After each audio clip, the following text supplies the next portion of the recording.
Being a Mississippian, of course, we all know that our state is full of rich history, whether it's good or bad. And in the history, we know how things develop over time in Mississippi. I love my history. I love to learn anything about my history, especially in regards to Mississippi, and then also with my tribe being from Mississippi Band of Choctaw Indians. As a Choctaw, I love to learn about my history, my ancestors' history, and what things have developed from then till now. You know, there's such things as us learning about the Nanawoya Mound and how man came to be from the Nanawoya Mound. And also things as Greenwood LaFleur, Tecumseh, and treaties developing within our tribe with the government in Mississippi. And did you know that one of our own Choctaw was one of the people to sign on a treaty that is still in place today? I don't think that's true. Oh, I should touch it. Oh. Cut that out. And did you know that because of these treaties, nowadays, that's where we become a federally recognized tribe in Mississippi? With this, it's a great accomplishment. The man I'm about to speak on was one of the pioneers to try to help develop that over time when his reign as chief. And in this photo, this is Chief Pushmataha. And according to the Hutchinson Encyclopedia of Biography, he was born in Noxubee Creek in 1764 in Mississippi. He grew up without his parents. His parents died when he was at a young age. And with this, the people took him in, helped him to become a quote-unquote man. With this helped him develop relationships with the elders within the tribe, and they take him hunting, and he was a great skilled hunter. And then over time, as he got older, he participated in wars with different tribes, neighboring tribes, and with this, he became a great leader when they would go off to these wars. And in 1805, he became chief of Choctaw Nation. Because of that, because of his skills that he developed as a child, people felt he was a great candidate to be a chief. And in one of they call the divisions, is Sixtown he was chief over, or as we know it, Oklahanali, which is Sixtown in English. And with this, he negotiated a lot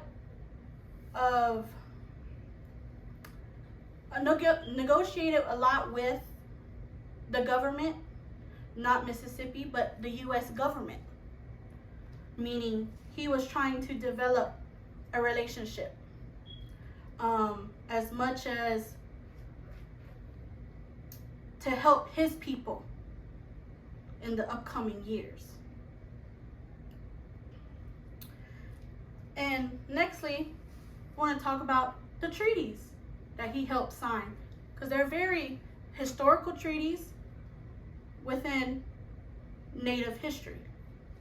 So according to Britannica biographies, and one of the treaties he developed or he helped participate in was in 1802, Treaty of Fort Confederation, which had a hand in nothing having to do with land or any compensation to the Choctaw tribe, but it was only to offer alliance, as you can say, alliance with the government to help his people have boundaries in Mississippi, mostly in the northern and eastern part of Mississippi.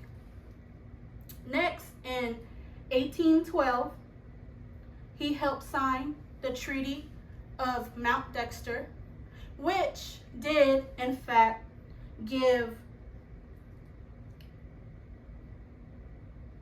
some land to Mississippi. The government, I should say, not Mississippi, the government. So the government got the land in exchange for $50,500. Of course, today we know that's not a lot of money for land. However, this land was for 10,000 acres. I'm sorry, 10,000 acres for 50,000. But however, those funds that in exchange for the land were given to the chief. That way it was given to Chief Pushmataha, and to disperse those funds as he sees fit for the tribe.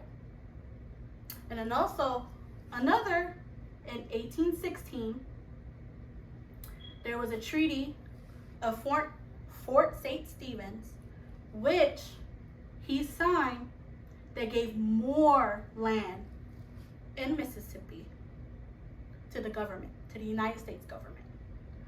This land was 4.1 million acres. In exchange, he received $6,000 more that year for the 50,000. So actually he got 56,000. Then on top of that, an additional 3,000 for the next 20 years to the tribe. So in a way, this goes back to how us as Mississippi Band of Choctaw Indians came to be over time. Because now that we are a federally recognized tribe, in exchange, we receive health care, schooling, and those other natures of sorts. And over time, he did have some not agree with these treaties, with these agreements of alliances to the United States government. And this became a struggle within the Choctaw tribe, Choctaw Nation, I should say, excuse me. So according to Rourke's Native American History and Culture Encyclopedia, because of these alliances with the government, he was to help fight with the government in wars in different countries. One of the wars was the War of 1812. This General Andrew Jackson, of course we know, asked Chief Pushmataha to participate in this war, to go and fight as an ally with the United States, to go to Britain and fight the British. In the end, this did not, for other tribal delegates, this did not serve a purpose, they believed. Tecumseh, Chief Tecumseh was one of them that did not want to form an alliance with the United States government. Because of that, once the war was over, Tecumseh took it upon himself to try to rebel against Pushmataha's alliance and try to engage a rebellion in with the government. Because of this, General Andrew Jackson appointed Chief Pushmataha as a brigadier colonel and to fight Tecumseh. And this war was the Creek War from 1813 to 1814 in order for Tecumseh to become an ally as well alongside Pushmataha. In the end, the efforts were not made. Pushmataha won the war. Tecumseh was defeated.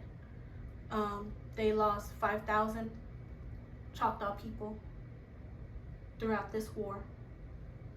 Because of this, the government saw that this was a success, not only for Pushmataha, but for the government. Because this made some Choctaws that allied with Tecumseh to switch and come and be in Pushmataha's army. So the following years, Chief Pushmataha was a delegate, often would go to Washington to negotiate on different ideas, different agreements. And one of them was because of the land he gave to the government. In exchange, he wanted funds for schooling for his Choctaw people. But in the end, in 1824, he unfortunately passed while these negotiations were going on in Washington, D.C. And so he was buried in Washington, D.C. in 1824, and then he's being honored. He was honored with full lieutenant status, so they gave him an honorary funeral. And this topic was interesting to me because this just shows over time what history has happened